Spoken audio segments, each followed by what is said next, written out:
জনাব তারেক রহমান গুলশান থেকে সকাল 8টায় ঘুম থেকে উঠে 9:15টায় উনি সচিবালয়ে ঢুকেন।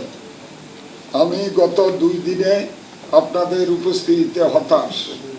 আমি আশা করব আগামী দিন থেকে যারা ব্যত্যয় করবেন তাদের কিন্তু অবস্থা ভালো হবে না। এর বাইরে আমি কুয়াশ এবং যে অক্সিজেন সড়কে কাজের যে কোয়ালিটি দেখেছি, আমি বলেছি যে ইট দিয়ে কাজ করা চলবে না, 2 লেয়ার ইট দিয়ে ওই রাস্তা টিকানো যাবে না। কাজে এখানে ভালো ব্যাটস দিয়ে রুলিং করে সেখানে আমরা মেনটেনেন্স যেভাবে করার দরকার ওইভাবে করতে হবে। আপনি করলেন, 15 দিন পরে নষ্ট হয়ে গেল, গালিটা আমাকে শুনতে হবে।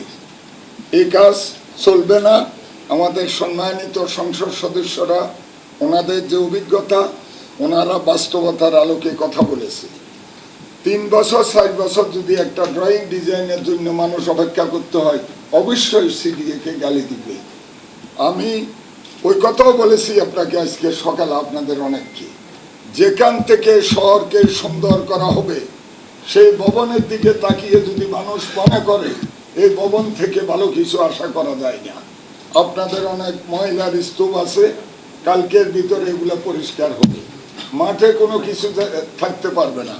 একটা নিট অ্যান্ড ক্লিন পরিচ্ছন্ন একটা চট্টগ্রাম উন্নয়ন কর্তৃপক্ষের অফিস হতে হবে। পাশাপাশি ফাইলিংয়ের ব্যাপারে আমি বলেছি, ফাইলগুলো যেভাবে আপনারা রাখেন আপনাদের বাসা বাড়িতেও কি এভাবে রাখেন, সুন্দরভাবে আপনার অফিসটাকে আপনি সাজাবেন, যাতে করে একজন লোক এসে মনে করে যে এটা একটা, এরাই পারবে চট্টগ্রামকে সবুজ নান্দনিক একটা শহরে পরিণত করতে।